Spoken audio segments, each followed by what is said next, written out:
Hello, kamusta na tayong lahat? I praise my Father, the Alpha and Omega, for His great love for us, that He created us in His image and likeness. His love for us is boundless, unending. It's for all eternity. And I glorify my Jesus Christ, my Savior, my Redeemer, for giving us His life, for saving us from eternal damnation, for setting an example for us to follow, for teaching us His ways, and so that we can go to our Father because of Jesus Christ, because He's the way, the truth, and the life. Walang makakalapit kay Almighty Father unless lalapit kay Jesus Christ, because Jesus Christ is the only mediator, the only bridge to our Holy Father, Yahweh. And I thank the Holy Spirit for comforting us. Jesus sent us the Holy Spirit so that we won't feel neglected. So it's written here in John chapter 16 verse 7, "Nevertheless, I tell you the truth, it is to your advantage that I go away." Sabi ni Jesus Christ, "For if I do not go away, the Helper will not come to you, but if I depart, I will send Him to you." Promise ni Jesus Christ.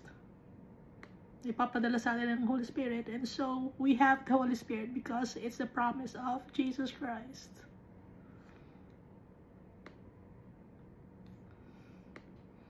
The last time we read Joshua chapter 9. So dito sa Joshua chapter 9, no? Takot yung mga Gibeonites or Hivites sa mga Israelites. And so they devised a plan para hindi sila awayin or sugurin ng mga Israelites.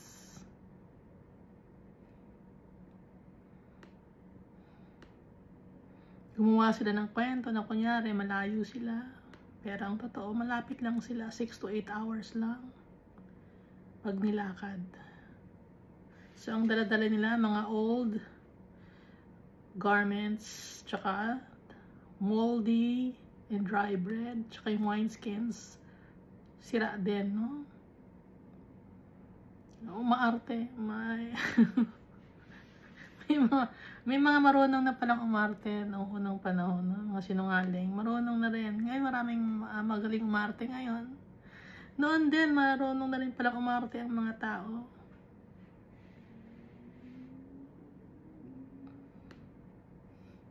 So they were not honest. Kaya naging mga Nethinims sila, or sila yung mga woodcutters and water carriers of the temple of God. Kaya nakita natin sa Ezra and Nehemiah, nabanggit sila na even if they're not Israelites, nakakapag-work sila sa temple because of Joshua chapter 9, na sila yung mga Gibeonites and Hivites. Lahi nila yon. Kaya nakalagay dito, "None of you shall be freed from being slaves. You are cursed." Kasi nga nagsinungaling sila. But kung nakipag-ayos sila ng totoo, hindi sila magiging woodcutters or water carriers. Pero dahil sa nagsinungaling sila, ganon ang nangyari sa kanila.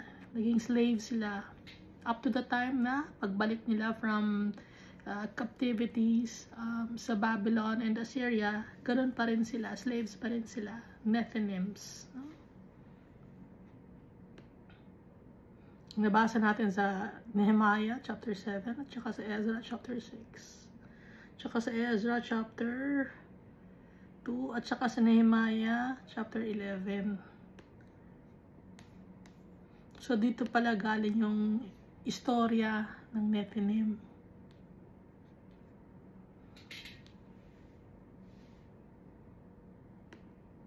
So ngayon basahin natin itong Joshua chapter 10. So si Joshua pa rin ang nangunguna sa mga Israelites. Ang kausap ni Joshua si Almighty Father. So wala na si Moses. Kaya si Joshua na ang kausap ni Almighty Father through dreams and visions. Hindi niya nakakausap pa in person, but through dreams and visions. Tsaka pag nagpe-pray, no? Kaya si Almighty Father hanggang ngayon, ganun pa rin si Almighty Father. We can talk to Him through dreams and visions and through prayers. And we will hear a voice behind our ears, nakalagay sa Isaiah. Nakakausap niyo ba si Almighty Father? Willing si Almighty Father to talk to us. He loves to talk to us.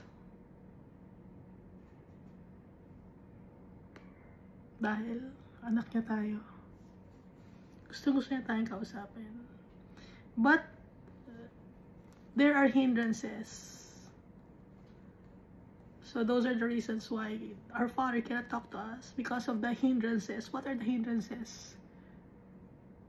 The sins that we commit. No? Yun ang mga hindrances. So, gusto niyo bang ulitin natin ulit ang mga kasalanan natin? Basahin ulit natin. Nasa Romans chapter 1. If you want, you can memorize it. No? Para yun ang mga bagay na iiwasan natin. At pag nagkakasala tayo kay Almighty Father, we must ask forgiveness. In the name of Jesus Christ. Through the power of the Holy Spirit. No?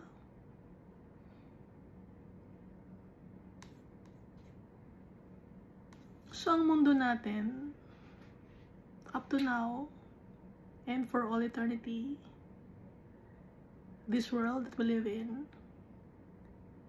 it is owned by the Creator, the Almighty God, Yahweh.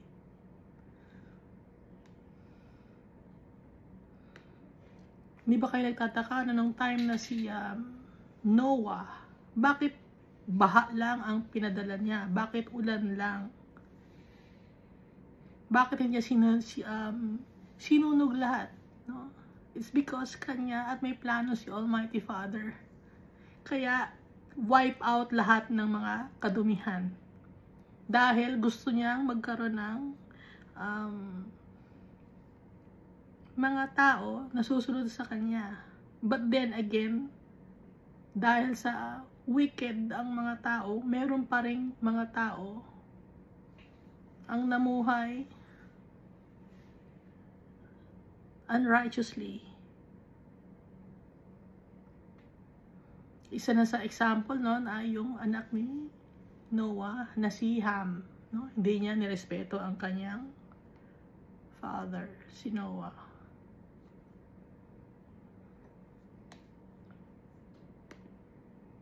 At yung time na yun, merong asawa, si Ham, si Shem, at saka si Japheth. So, iba ang lahi ng mga yon. Pati yung asawa ni Noah, iba rin ang lahi, no? Kaya, nagkaroon pa rin ng Nephilim. Alam niyo yung Nephilim, di ba? Yung parang lahi ni Goliath na matatangkad, mga giant. Kasi bago pa nagkaroon ng the Great Flood, meron ng mga Nephilim nun.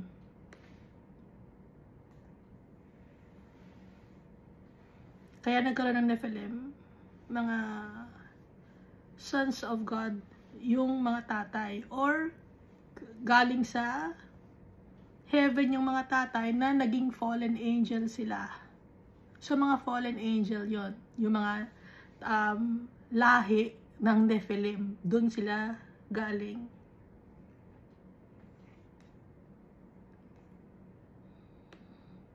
So nakipagtabi sila sa mga babae na humans, no? At nagkaroon ng lahi ng mga giant, gaya ni Goliath. Kaya nga, di ba sabi ng mga 10 spies, mahirap natin puntahan yung mga lupain dahil nakita namin yung mga tribe ni Anak, para tayong mga langgam. Kasi nga matatangkad yung tribe ni Anak na may lahing Nephilim. At yung tribe ni Anak, dun ng lahi ni Goliath.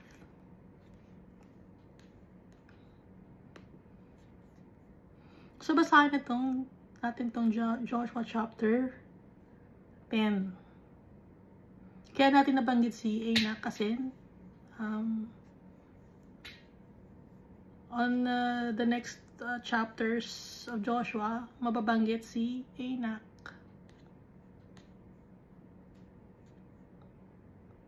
So Joshua chapter 10. Now it came to pass, when Adonizedek, king of Jerusalem, heard how Joshua had taken Ai and had utterly destroyed it. So, nung time na yun, merong king of Jerusalem. Hindi pa nasasakop ng Israelites ang Jerusalem. Kaya merong ibang king, no? Si Adonizedek. Narinig niya na si Joshua and all the Israelites, nasakop nila yung Ai, tsaka yung Jericho, and had utterly destroyed it. Sinira ni Joshua at ng mga Israelites ang Ai. Pati na rin ng Jericho. It's because of the commands of the Holy God. Dahil hindi pwedeng makisama ang mga Israelites, anak ni Almighty Father, sa mga tao na wicked, na hindi kilala si Almighty Father, na they are into idolatry, no?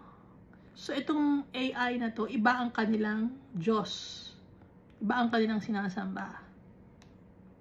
Tuloy natin. Now it came to pass, when Adonizedek, king of Jerusalem, heard how Joshua had taken Ai and had utterly destroyed it, as he had done to Jericho and its king, so he had done to Ai and its king, and how the inhabitants of Gibeon had made peace with Israel and were among them. So yung Jericho, pati yung king, nasira, or they conquered the place, and also Ai and the king, no?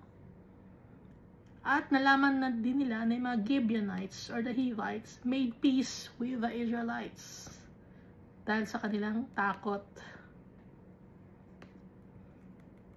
Verse 2, that they feared greatly because Gibeon was a great city, like one of the royal cities, and because it was greater than Ai, and all its men were mighty.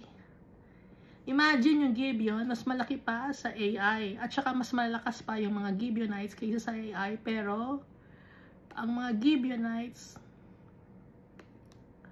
lumapit sa mga Israelites dahil sa kanilang takot. Dahil alam nila na ang Diyos ni Joshua at ng mga Israelites ay powerful.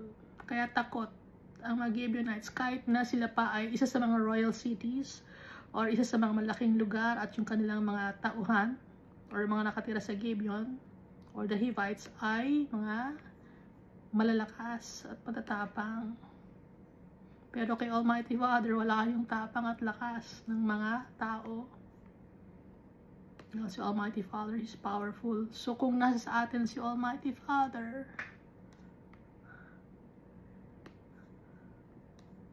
kasama natin ang tatay natin, we are protected. Hindi tayo matatakot because our Father is powerful. He created the world.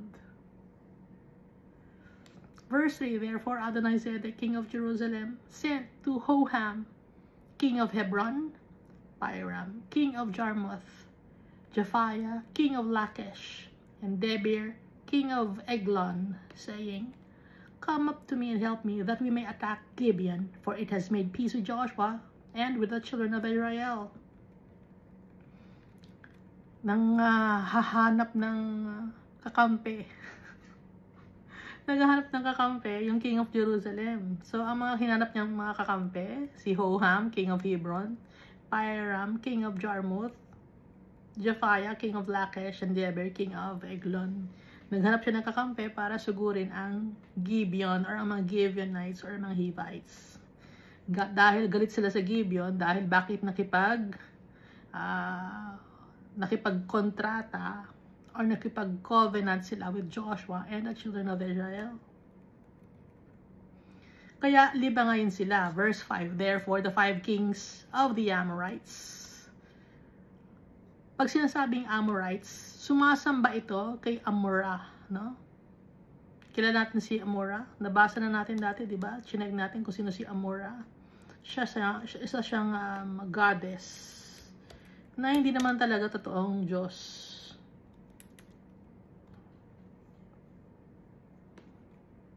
So, kaya sila tinawag ng mga Amorites. Dahil kay Amorah.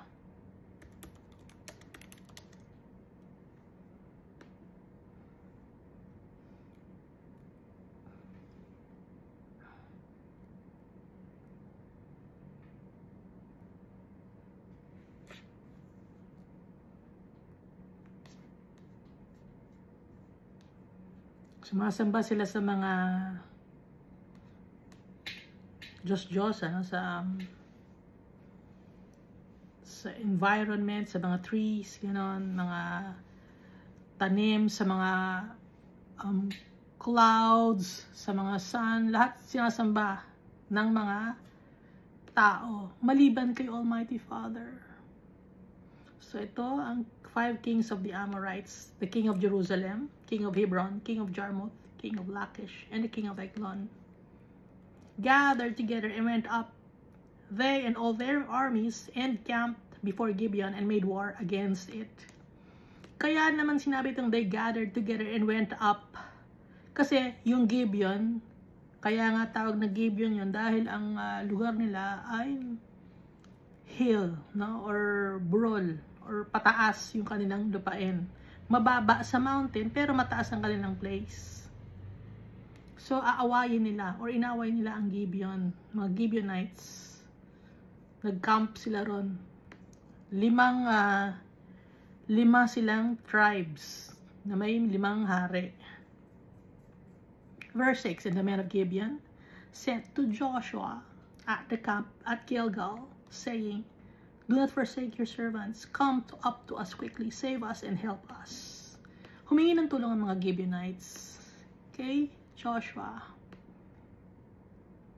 For all the kings of the Amorites who dwell in the mountains have gathered together against us. Nagtulong-tulong ang mga kings of Amorites para kami ay patayin, sabi ng mga Gibeonites. Dahil nakipag-kontrata kami sa inyo, nakipagkasundo kami sa inyo. So, imbis na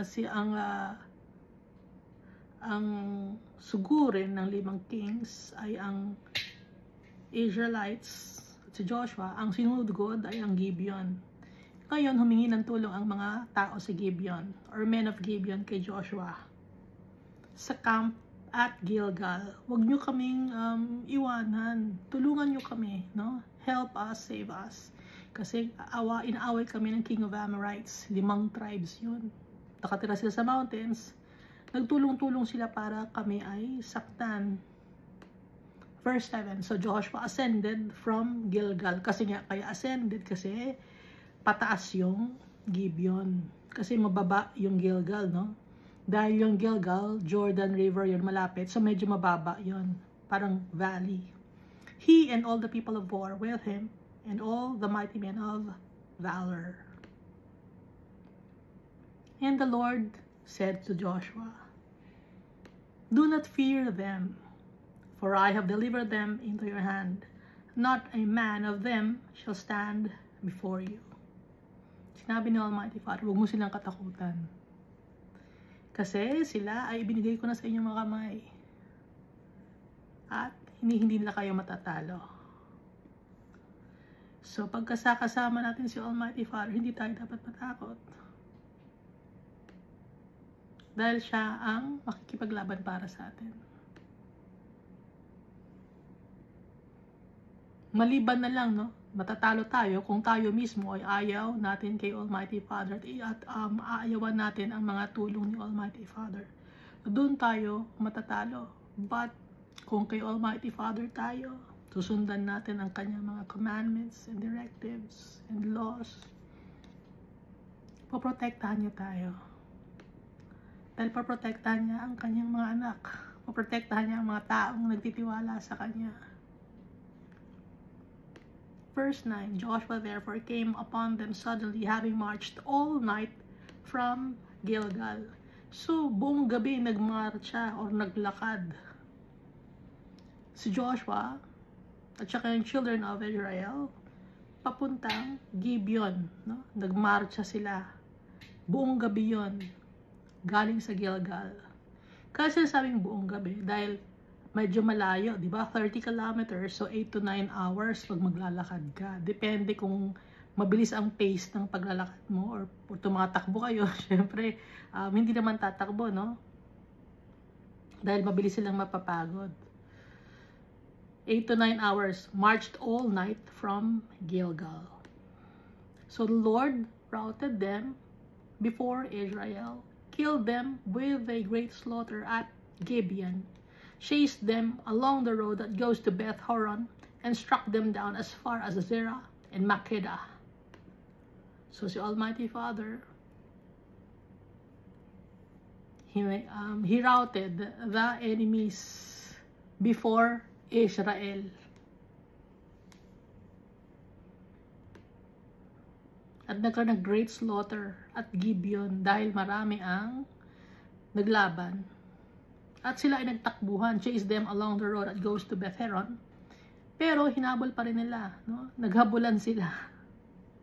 Tumakbo ang mga 5 tribes, pero hinabol ni Joshua and the children of God and struck them down as far as Zerah and Makkedah.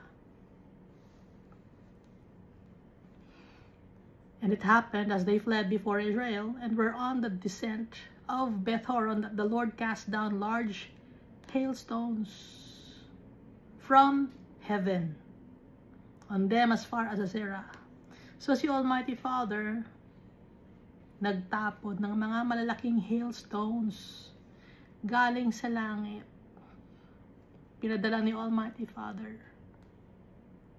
Dahil nga nagtakbuhan ng ibang mga tao, dahil 5 tribes yung kalaban ng Israel.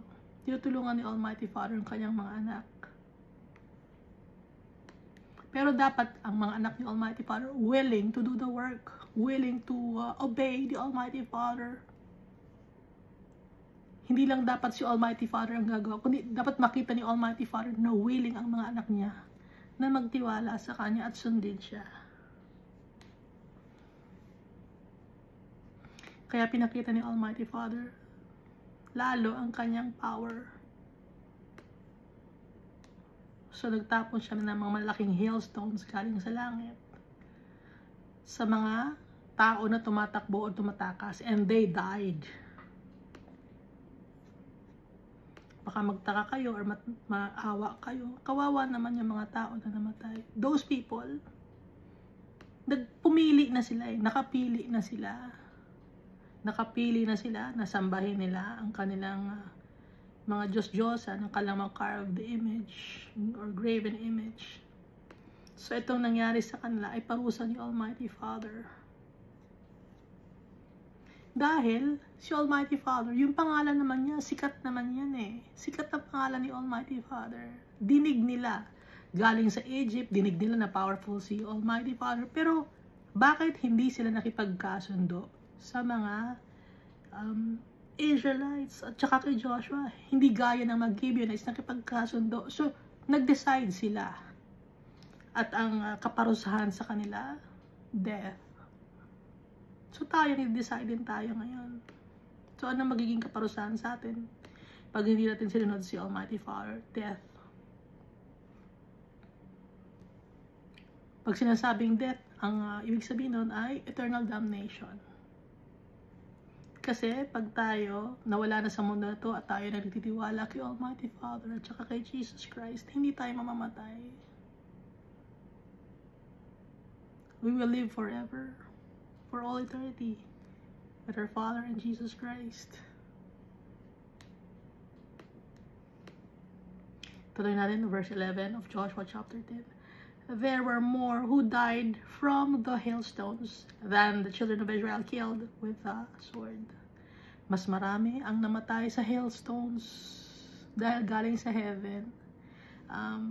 Nagpaulan si Almighty Father ng hailstones, malaking hailstones, tinamaan yung mga tao at namatay. Tatamaan ka sa ulo, nadudurog ka, no? Nababasag ang bungo, ganon. Durog, pisa.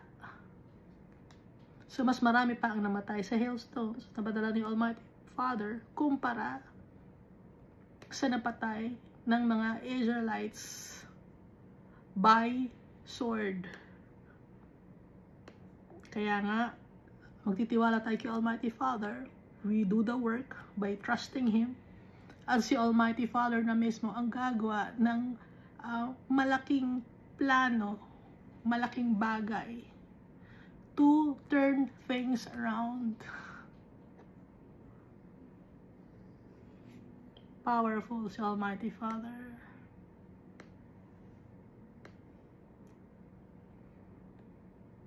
Kaya we are blessed kasi our Father is powerful, He's mighty, and He's just, and He's righteous, and He loves us so much, and He created us in His image and likeness. Sino pa ang pipiliin natin na mahalin at sambahin?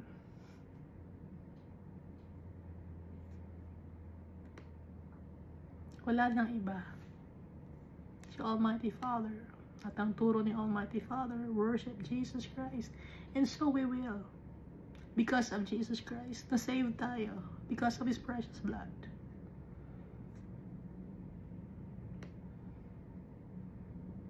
Verse 12.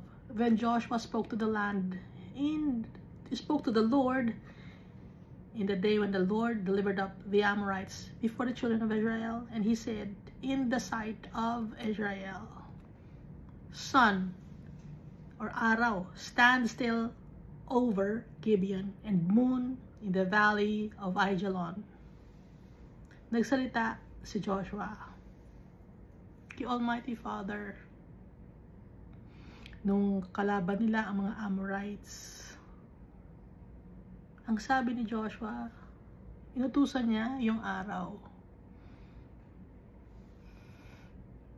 Stand still over Gibeon. Ano ibig sabihin ni stand still over Gibeon? Huwag kang aalis, sun. Nandiyan ka lang. And moon in the valley of Ajalon. Yung moon dyan ka lang, yung sun dyan ka lang, huwag kang bababa, sun. Yung moon, huwag ka munang tataas. Standby lang kayo. Yan ang ibig sabihin ni Joshua. Kinausap ni Joshua si Almighty Father. Bakit ginawa ni Joshua yan? Dahil nga marami silang mga kalaban. Kaya yun ang binanggit ni Joshua. Nag-pray si Joshua, sun, stand still over Gibeon. Diyan ka lang. Stay ka lang dyan. Ikaw, moon, huwag ka magmamadali. Standby ka lang dyan. Mamaya ka na pupunta dito sa lugar na to. Nandito muna yung sun. Sa verse 13. So the sun stood still and the moon stopped. Huminto ang oras. Huminto yung sun. Huminto yung moon. The Lord God allowed it to happen. Our God is powerful. Hindi si Almighty Father kasama sa time. No? Alam niyo ba yon? Kasi nga si Almighty Father, He is the Alpha and the Omega, the beginning and the end. Kaya hindi siya sakop ng time. Pwede si Almighty Father lumipat-lipat ng time. Kaya nga, di ba, alam na ni Almighty Father, alam na sa Book of Revelation kung ano ang mangyayari. Yun ay dahil sa alam na ni Almighty Father lahat ng mga bagay. Dahil si Almighty Father lahat ng nagdidictate. We are at the mercy of our Holy God.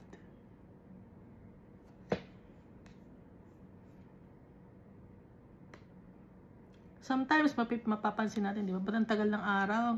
Naiinip na ako, di ba? Ang tagal ng araw. Tapos minsan, bakit ang tagal ng ang gabi? Hindi pa ba araw? May mga ganong time, di ba? Hindi ba kayo nagtataka kung bakit may mga ganong time? Or minsan, ang bilis naman ng panahon. Ang bilis ng panahon, di ba? Bakit ang bilis ng panahon? Pinapabalis ng Almighty Father.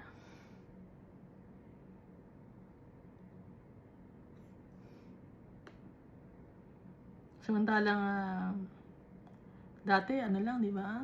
Kailan ba yung pandemic? 5 years ago. Ngayon, ano na ngayon? Ang bilis, di ba? Pinabibilisan ni Almighty Father ng araw, ang oras.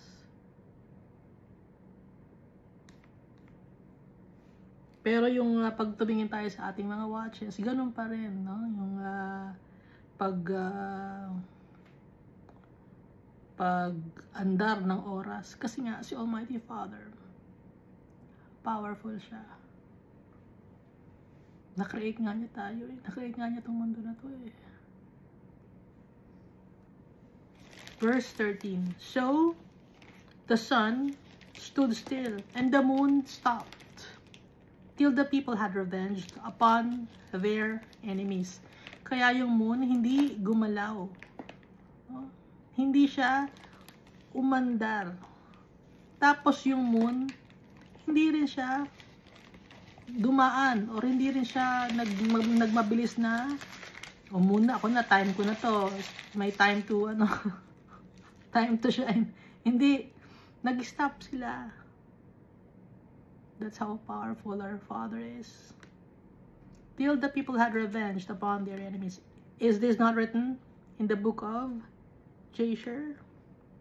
Ngayon, hindi natin alam kung nasa ng book of Jasher. No? But the Almighty Father allowed it to happen. Na hindi natin mabasa ang book of Jasher. We don't know why. But we must trust our Father. Tuloy natin na verse 13. So the sun stood still in the midst of heaven and did not hasten to go down for about a whole day. So yung sun, whole day, nandun lang, nakataas lang siya, napagod na yung sun. Kailan pa ba ako bababa rito? Wag ka munang dadating muna. Ako ka muna dito. Ako muna dito. Kasi nga, utos ni Almighty Father yun. Lahat ng mga bagay na nangyayari sa mundo, ina-allow ni Almighty Father to happen. It's for us to learn. And some of it are punishments of our Father para matuto tayo. To call on to Him, to return to Him.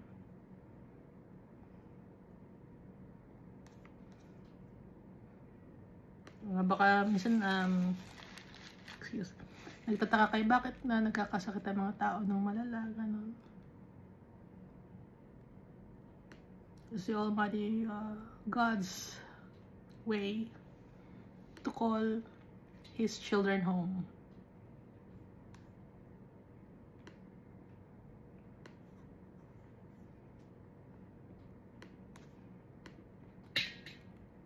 At saka yun din yung mga results of our own actions. Kaya tayo may sakit, no? Tatakaw natin, yan. Pero hindi tayo dapat matakot na pagluwagian na ni Jesus Christ ang death. Death has no sting anymore. At kung titingnan natin yung mga tao, asan na yung mga tao before? Kasama ni Almighty Father. Yung mga faithful followers of Jesus Christ and those who are faithful to the Holy God. But where are those people who are disobedient? The wicked. Pero pag naglalamayan naman yung tao, no? Hindi naman wicked yan, ang bait-bait ng tao yan. Tingnan mo, parang natutulog lang. Oh. Ah, ba't ganon? Mabait, laging sabi, mabait yan, wala namang kibo, ulong kibo. Hindi na kumikibo kasi nakahiga na dun eh. Nakahiga na sa kanyang, sa kanyang, anong hinihigaan niya. Kaya walang kibo.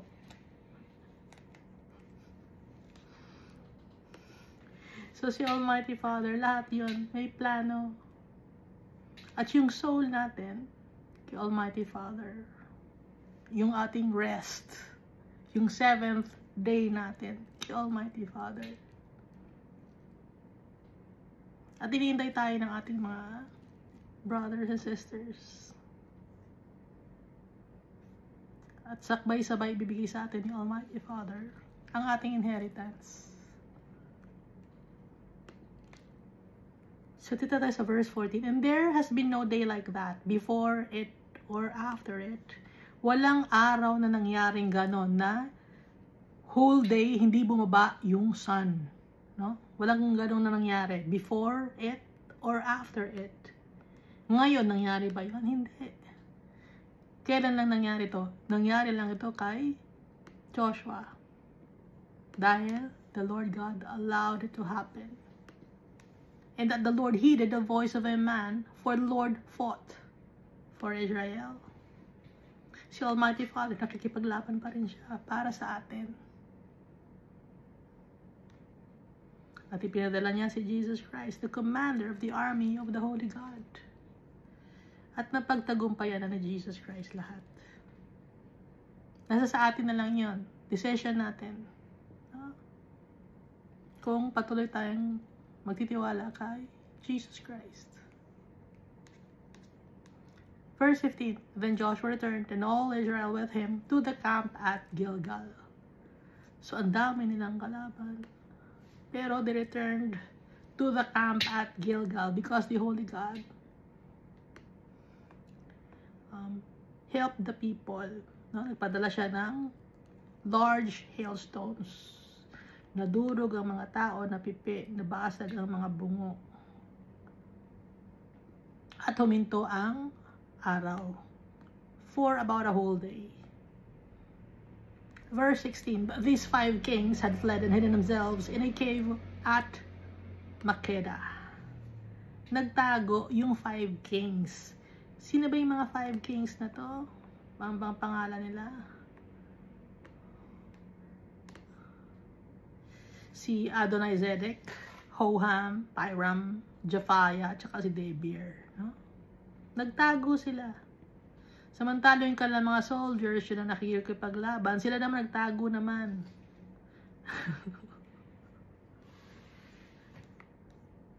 Ba't yanon?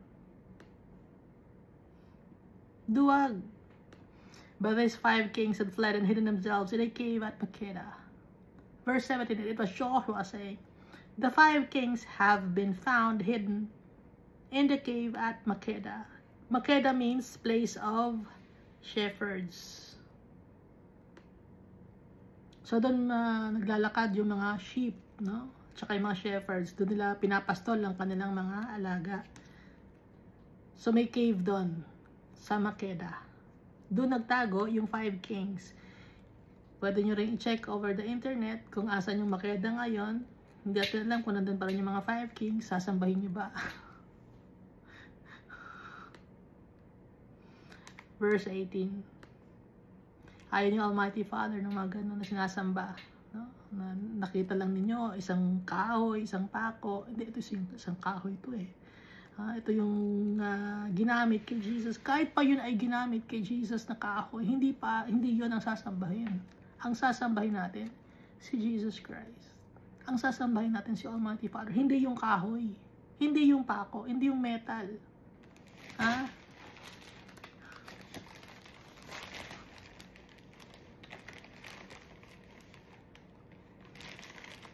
Dahil the Almighty Father wants to be worshipped in spirit and in truth.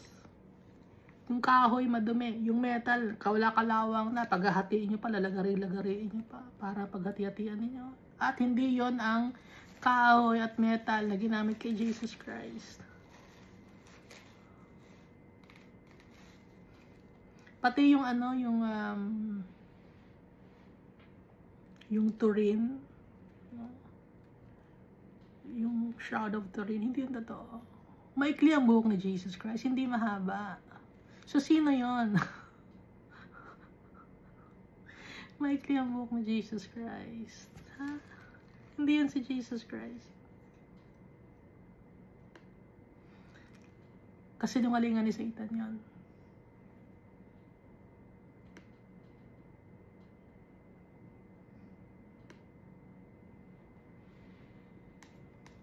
So, dito tayo sa verse 18. No? Nagtago na yung mga kings.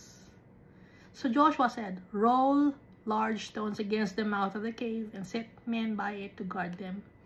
Dahil sa nasa cave yung mga kings, kumuha kayo ng malaking bato at takban ninyo yung bibig ng cave para hindi makalabas ang 5 kings.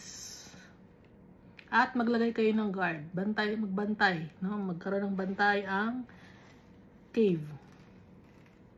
Verse 19. And do not stay there yourselves, but pursue your enemies, and attack their rear guard. Do not allow them to enter their cities, for the Lord your God has delivered them into your hand. So patuloy pa rin ang pakikipaglaban, ano?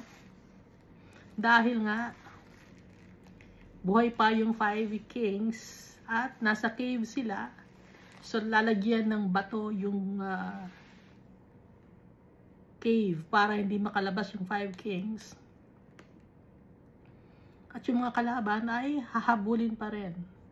Kung mayroong mga nakatakas, sisimutin para walang matira. Attack their rear guard. Do not allow them to enter their cities. Kasi pag nakapasok sila sa kanilang cities, pwede na silang magtago doon. For the Lord your God has delivered them into your hand. Binigay na sa inyo ni Almighty Father ang mga wicked enemies natin, sabi ni Joshua. Kaya, huwag kayong matakot. For the Lord your God has delivered them into your hand. Gawin ninyo, no? Ang pinagutos ni Almighty Father. Verse 20, Then it happened while Joshua and the children of Israel made an end of slaying them with a great slaughter, till they had finished, that those who escaped entered fortified cities. So may mga nakatakas, nagtago sila sa fortified cities. And all the people returned to the camp, to Joshua at Makkedah in peace. No one moved his tongue against any of the children of Israel. Takot ang mga tao. Or nag-criticize sa mga Israelites. Pati kay Joshua, wala nagsalita ng mga kalaban. Takot sila. Bakit sila nagkaroon takot? It's because of the Holy God. Takot sila kay Almighty Father. Dahil pag inaway nila si Joshua at ang mga anak ni Almighty Father, lagot sila.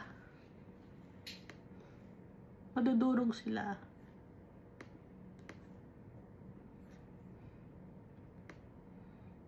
So tayo, protected tayo ni Almighty Father. Alam niyo ba yun? Protected tayo ni Almighty Father if we follow our Almighty Father's directives. Protected na tayo. Lahat ng mga ipinag-uutos ni Almighty Father, susundin natin. Hindi lang isang law ang susundin natin. Lahat ng law na sinabi ni Almighty Father. Yung nasa Romans chapter 1, yun yung mga bagay na hindi natin gagawin. Dahil isa man doon ang may ginawa tayo, kasalanan, hindi tayong tawag kay Almighty Father. Dapat ma-perfect natin. Strict ba si Almighty Father? Our Father is holy. He is righteous. And so we must be righteous and perfect. For now we are not yet perfect. Time will come we will be just like Jesus Christ. Verse 22, then Joshua said, open the mouth of the cave and bring out those 5 kings to me from the cave. Buksan nyo yung cave, tanggalin nyo yung bato, tapos ilapit mo sa akin yung 5 king na nasa cave na nagtago. And they did so, verse 23 of Joshua chapter 10, and brought out those 5 kings to him from the cave. Pagod na pagod, no? Nakakapagod kaya to. Napapagod ba kayo? Kasi si Joshua, ang daming kalaban. 5 tribes na malalakas. Tapos, naglakad pa sila ng malayo. Ilang araw tong nangyari tong bagay na to. At hindi pa nagbaba yung sun. Merong battle, great slaughter. Nakakapagod kaya yun. Nakakapagod ako. Binabasa natin nakakapagod yung ginawa ni Joshua. Pero hindi sila napagod dahil ang kalakasan ay si Holy Father. Kalakasan si Almighty God. Kaya hindi napapagod ang kanyang mga anak. Binigyan ni Almighty Father ng strength ang kanyang mga anak. So, yung mga nasa cave, inilabas the king of Jerusalem, the king of Hebron, the king of Jarmuth, the king of Lachish, and the king of Eglon. So it was when they brought out those kings to Joshua, that Joshua called for all the men of Israel and said to the captains of the men of war who went with him, come near, put your feet on the necks of these kings. Yung captain, no, kapitan ng ng men of war, marami sila, no? Yung mga captains. Kasi sila by group, no? And they drew near and put their feet on their necks. 5 neck ng king, yung mga captains of war, nilagay nila yung paa ng captains of war sa neck ng 5 king. Bakit nila ginawa yan? It's,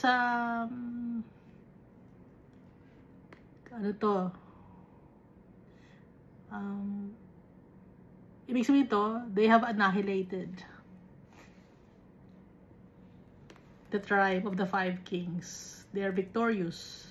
At that dominated na nila yung kingdom ng 5 kings. It's also an act of subjugation or symbolic act.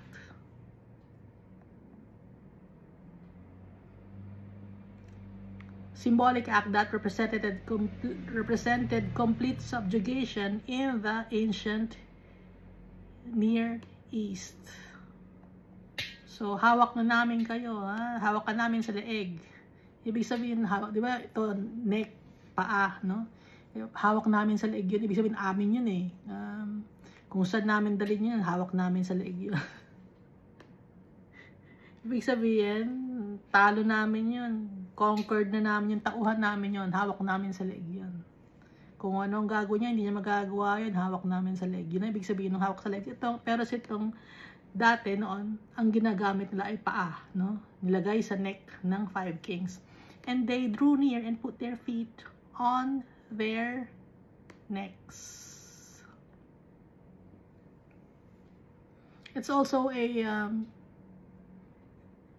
dominion. Dito sa Psalm chapter 8 verse 6. You have made him to have dominion over the works of your hands. You have put all things under his feet. Ibig sabihin, aalay under his feet. No? Psalms 110 verse 1.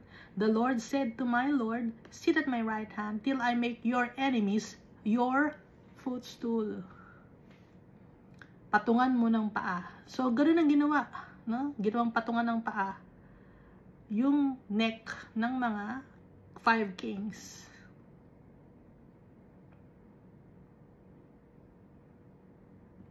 Dito sa Psalms 18 verse 39 to 41.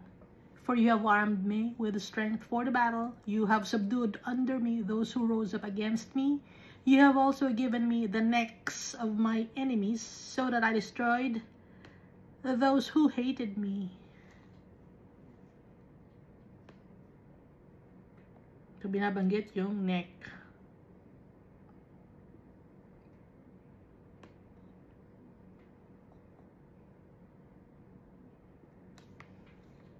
Verse 25 of Joshua chapter 10. Then Joshua said to the captains, do not be afraid, nor be dismayed or discouraged. Be strong and of good courage. Maging malakas kayo. Huwag kayong panghinaan ng loob. For thus the Lord will do to all your enemies against whom you fight. Ganito ang gagawin ni Almighty Father sa lahat ng mga kalaban ninyo na kakalabanin kayo. Ibibigay sa inyo ni Almighty Father ang mga enemies ninyo. Sabi ni Joshua sa mga captains, kaya huwag kayong matakot, huwag kayong ma-discourage or dismayed, no? Huwag kayong lulugo-lugo. Maging matapang kayo, maging malakas kayo. High morale, no? For thus the Lord will do to all your enemies against whom you fight. Lahat ng mga enemies na kakalabanin ninyo, ibibigay sa inyo ni Almighty Father. Kaya wag kayong matakot. Verse 26. So, para sa atin, anong ibig sabihin nito? Wag tayong matakot. Sundin si Jesus Christ. Sundin ang mga utos ni Almighty Father. Dahil si Almighty Father ang kasama natin, si Jesus Christ. Napagtagumpayan na niya lahat, kasama natin si Jesus Christ, the commander of the army of the Holy God. Kaya hindi tayo dapat matakot. You must be strong and of good courage. Verse 26. And afterward, Joshua struck the kings and killed them and hanged them on trees. And they were hanging on the trees until evening. Diba nabasa natin sa Deuteronomy chapter 21, verse 23, no? Na kung sino man ang nakahang sa tree, yun ay accursed. Pero hindi siya dapat abutin ng going down of the sun, no? Nakalagay ito, Deuteronomy chapter 21, verse 23. His body shall not remain overnight on the tree, but you shall surely bury him that day, so that you do not defile the land which the Lord your God is giving you as an inheritance. For he who is hanged is accursed of God. Kaya nila itinali or inihang sa tree yung 5 kings, nakahang sa 5 trees. So, tigit-tigisang puno yung 5 kings. And they were hanging on the trees until evening. So, it was at the time of the going down of the sun that Joshua commanded, and they took down the trees. And they took down from the trees. They took them down from the trees, cast them into the cave where they had been hidden, and laid large stones against the cave's mouth, which remain until this very day. O, nagtago sila sa cave, binalik naman sila sa cave, no? Yun nga lang, Joshua struck them already, and they are already dead when they were hanged on the tree. Tapos, binalik sila sa cave, tinanggal sila sa pagkakahang sa tree. Binalik sa cave. At meron ulit na nilagyan ng bato para hindi mag-amoy. No? Hanggang ngayon, andun pa rin sila. Hindi natin alam kung hanggang ngayon, no? Dahil hindi binibigay ni Almighty Father yung exact location. Sasambahin na naman ng mga tao. Ito yung 5 king, sambahin natin. Mahilig pagsamba yung mga tao, no? Hindi niya mapapansin. Ang hilig sumamba ng kung ano-anong mga bagay. O, hindi, gagawin natin itong anting-anting, nga, yung kneecap. Yung kneecap ng isa sa mga hari, gagawin natin anting-anting. O, ginawang ayan yung Almighty Father ng gano'n. Ginagawang pang magic, no? It's an abomination. detestable in the eyes of the holy God. Verse 28. On that day, Joshua took Makkedah and struck it and its king with the edge of the sword. He utterly destroyed them, all the people who were in it. He let none remain. So yung sa Makkedah, doon nakatago yung 5 kings, no? Nung namatay, ipinasok ulit sa cave, nilagyan ng bato na malaki. Nadamay na yung Makkedah, pati yung king. Inaway na rin nila, no? At nasakop nila yung Makkedah. Tumakbo kasi, di ba, yung 5 kings sa Makkedah. Ay, isama na natin tong Makkedah. Para isang na lang, isang puntahan na lang. Hindi tayo mapapakahirap. Dito na tayo sa Makkedah. Ano natin yung hari. Labanin na natin. At syempre, kasama nila si Almighty Father.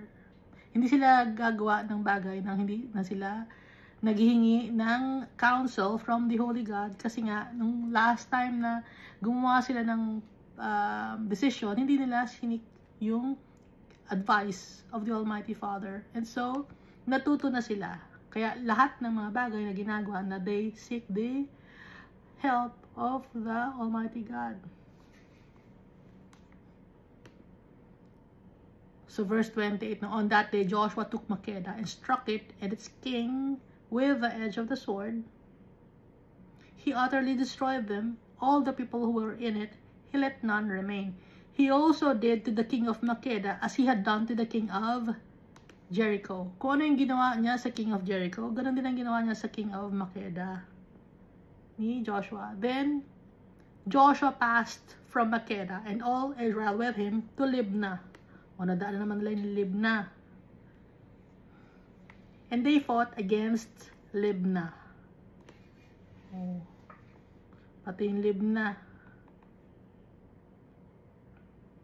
Hindi naman nakalagay dito na plano nila na magpunta ng Libnah, pero since on the way na tayo, nandito na tayo sa Makkedah, malapit na tayo sa Libnah, Libnah, isali na natin.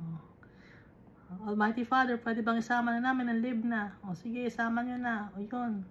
They fought against Libnah, and the Lord also delivered it and its king into the hand of Israel. He struck it and all the people who were in it with the edge of the sword. He let none remain in it, but did to its king as he had done to the king of Jericho. Then Joshua passed from Libnah and all Israel with him to Lachish. After Makkedah, Libnah, and then Lachish naman.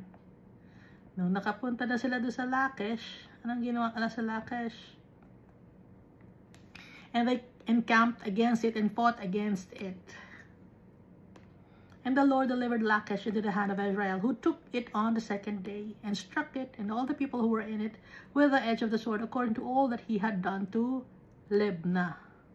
Kasi nga, yung king of Libnah, nawala na, di ba? Nandun na sa cave. Naisabit na sa puno, tapos ipinasok na sa cave. Ngayon, yung mga nakatakas, bumalik sila sa Libnah. Since may mga nakatakas, nandun sila sa Libnah. Inano nila, sinimot na nila, no? Yung Libnah. Kasi nagtago sa mga fortified cities yung kanilang mga kalaban sa Libnah. Umuwi, no?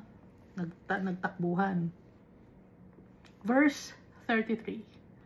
Then Horam, king of Gezer, came up to help Lachish.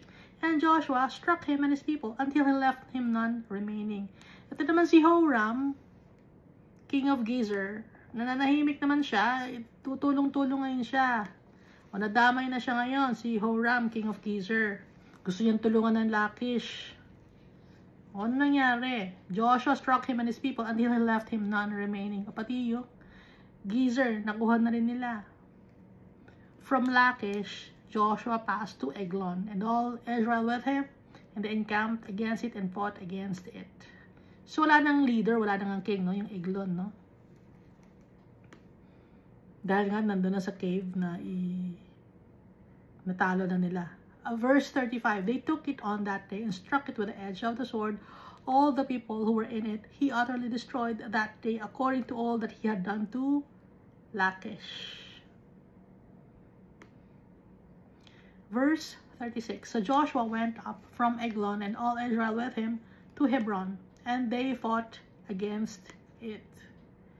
So wala na yung king, no, ng Lachish, ng Eglon, ng Hebron. Pero may mga nakatakas na mga tao, nagbalikan sa kanilang fortified cities. Ngayon, syempre, since nandun na sila, inubos na nila yung mga tao. So Joshua went up from Eglon and all Israel with him to Hebron, and they fought against it. So kung ano yung ginagawa nila sa Eglon, yung ginawa nila sa Hebron, sa Lachish, ganun din ang ginagawa nila sa lahat ng lugar na kanilang mapuntahan. And they took it and struck it with the edge of the sword, its king, all its cities, and all the people who were in it. He left none remaining. Bakit hindi nag-iiwan ng iba? Hindi mag-iiwan ng iba dahil yung wickedness nakakahawa. No? Naintindihan natin yung wickedness, yung kadumihan, nakakahawa yan. Dumadami. Kaya, hindi pwedeng may matira dahil matututo yung mga Israelites ng kadumihan. Iniingatan sila ni Almighty Father, tapos makakasama nila yung mga taong hindi tama ang ginagawa. So, mahahawa ngayon sila ng kadumihan. Yun ang ibig sabihin nun. At, malinis yung mga Israelites, di ba? Chine-check kung may mga sugat sila, kung may mga nagnanaknak na mga sugat, di ba? Sa Leviticus, gano'n ang chine-check. Ngayon, itong mga tao sa ibang mga lugar, hindi sila naka-quarantine. Hindi nila alam yung mga kalinisan. So, may tendency na makahawa sila ng sakit. Kaya, ang ginagawa ni Almighty Father, wina-wipe out para hindi magkasakit yung kanyang mga anak. Hindi magkaroon ng kasalanan yung kanyang mga anak. Ganun magprotekta si Almighty Father. Naintindihan na natin. Kasi baka sabi niya, napaka-wicked naman. Kung may sakit, yung mga tao sa Eglon, sa Lachish, sa Hebron, ano mangyayari? Pati yung mga Israelites, magkakasakit na rin. At pati yung kasalanan ng mga hindi naniniwala kay Almighty Father, mahahawa na rin ang mga Israelites. Kaya pinag-utos ni Almighty Father to wipe out those people who don't believe in Him. Kaya nga di ba sa The Great Flood, wipe out lahat ng mga wicked people. Ang natira lang ay si Noah, yung asawa niya at yung 3 anak niya at yung mga asawa ng 3 anak niya. Tinatanggal lahat ni Almighty Father pag madumi.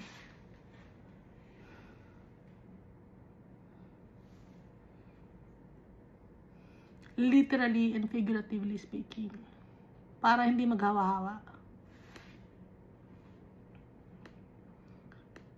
Verse 37, and they took it and struck it with the edge of the sword, its king, all its cities, and all the people who were in it. He left none remaining, according to all that he had done to Eglon, but utterly destroyed it, and all the people who were in it.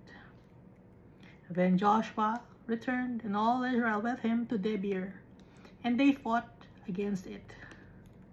Ang daming lugar na pinuntahan nila. Nakakapagod, no?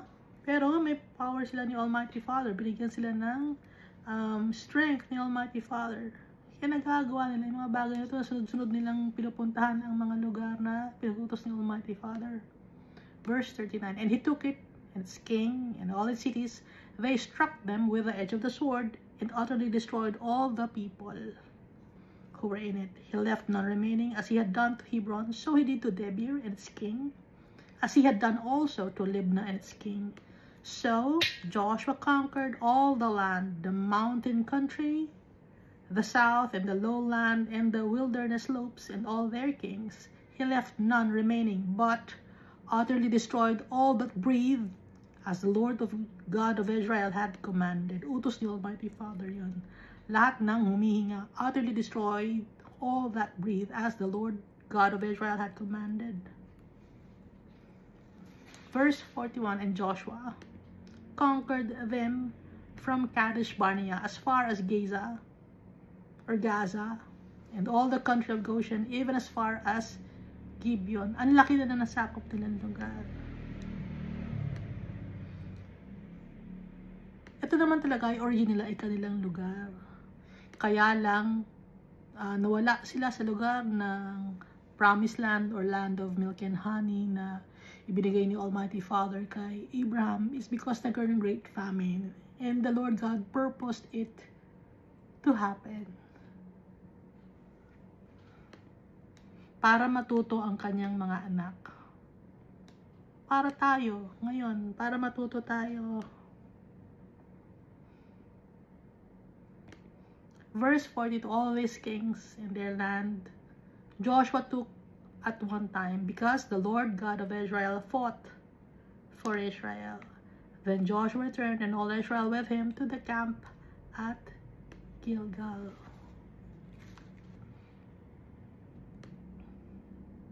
Ang daming nakalaban, no? Ang daming mga tribes. Sunod-sunod ang ginawa ni Joshua at nagawa niya yun because of the Almighty Father. They were given strength by the Holy God para mapaglabanan lahat. And it's an example for us. Bakit magiging example to? Lahat mapagtatagumpayan natin, lahat mapaglalabanan natin. Because our God is with us. Do not be afraid. Do not be dismayed. Do not be discouraged. Be strong. Dahil kasama natin si Almighty Father. Ngayon, ano ang kalaban natin? The principalities and the forces of darkness. Hindi na tao ang kalaban natin ngayon. And so we will be victorious if we put everything in the hands of our Father and be obedient to Him. Ano ba yung mga ayaw ni Almighty Father? Isa-isahin natin yung mga ayaw ni Almighty Father. Yung mga kalaban natin ngayon. Ito ay kalaban natin sa sarili natin. Hindi na natin kalaban ay mga tao. Okay, dahil dumating na si Jesus Christ. Ano yung mga kalaban natin? Idolatry. Hindi lang to graven image. Meron ba kayong idols pa? Meron ba kayong mga sinasamba ng mga image? Ano pa? Men having relationship with men and women having relationship with women. Masaya ba ako pag binabanggit ko to? Hindi ako masaya. Nalulungkot ako. Dahil malungkot si Almighty Father. Dahil ginagawa natin itong mga bagay na to. Sexual immorality, adultery, fornication. Nagiging normal na. Lalo ngayon. Ginagawang normal ng mga tao. Mga nakakahiyang bagay na dapat itago, hindi na tinatago. Pinagmamakaingay na, pinagyayabang na ng mga tao. Kadumihan. Hindi masaya si Almighty Father. Haters of God, galit kay Almighty Father, galit kay Jesus Christ nang walang dahilan. Just because of our Holy God is righteous and just, galit sila kay Almighty Father. Bakit? Dahil yung mga tao na yun, they are demon possessed. Ano pa? Violente. Proud. Mayayabang. Boasters. Yung mga taong may pinagmamalaki na akala nila may pagmamalaki nila kung ano man ang meron sa kanila. Wala tayong may pagmamalaki sa tatay natin. Hindi tayo pwede maging mayabang. Inventors of evil things. Nag-invento ng mga bagay na masama. Ano ba yung mga bagay na masama?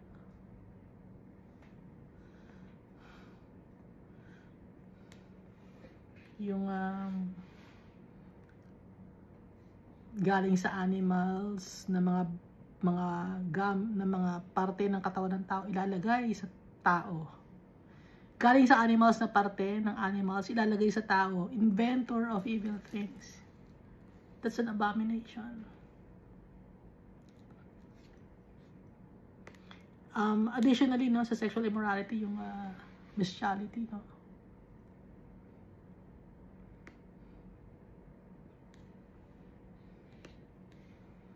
Tsaka itong inventors of evil things, yung gumagawa ng mga bagay na nakakasira sa mga tao. Nakakasakit ng mga tao. Ano ba yung mga nakakasakit ng mga tao? Yung, ano bang H-bomb ba yun? Atomic bomb. Evil yun. Kasi, ang laki ng papatay ng tao ng atomic bomb. At may, epekto sa katawan ng tao yung mga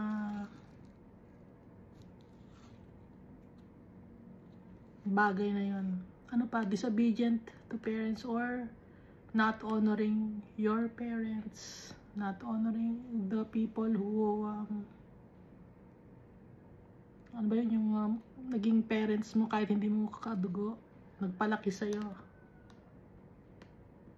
hindi mo nirespeto yung kapwa-tao mo, yung mga matatanda, hindi mo nirespeto, binabastos mo, binabaliwala mo, undiscerning, hindi ka nakakaintindi,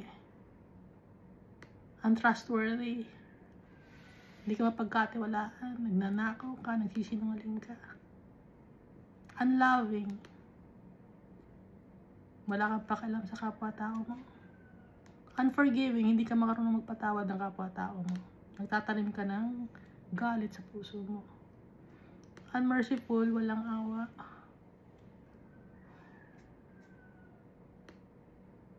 ano pa, yung nag-a-approve ng hindi ka disobedient sa parents mo, pero gusto mo yung tao na yun mag-disobey sa kanyang parents, you approve of that, and so kasalanan mo rin yun dahil ikaw ay enabler or you tolerate those kinds of people.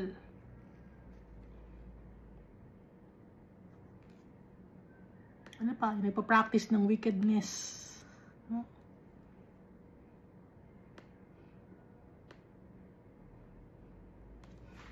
So yung mga to, mga nagtotolerate kahit hindi sila ang may kasalanan, na hinahayaan nila na bastusin ang magulang ng isang tao, hinahayaan niya, pero hindi siya nakikipartake, pero hinahayaan niya. Anong tawag doon? Deserve din ng tao na yon na mamatay siya. They know that God is righteous and we must be righteous. Pero mga taong ganun, rebellious people,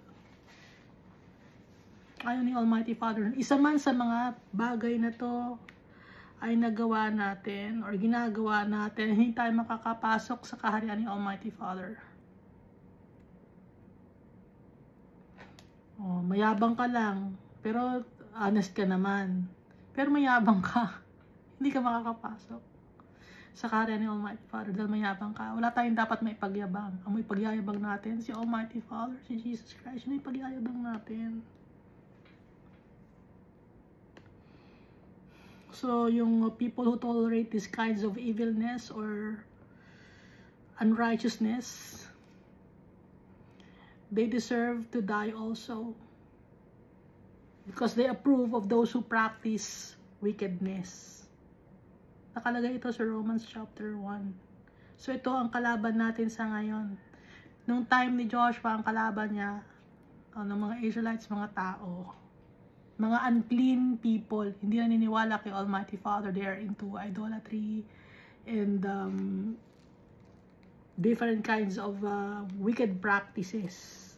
Ngayon, tayo, sino ang kalaban natin? Ang kalaban natin ay ang ating sarili, yung kasamaan natin, yung puso natin. Kaya dapat ang puso natin ay malinis. In the eyes of our God, in the eyes of Jesus Christ, na nakikita tayo ni Almighty Father. Walang natatago kay Almighty Father. Lahat alam ni Almighty Father. Even what's in our minds, alam ni Almighty Father. Kaya hindi madali ang makapunta sa heaven.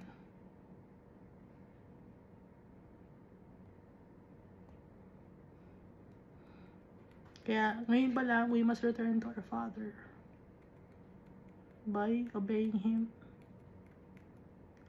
Humble ourselves before our Father. Uphold righteousness, justice, and mercy.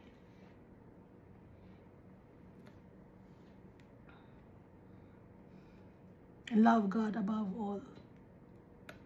Because He loves us so much. Jesus loves us so much. Thank you, and God loves us all.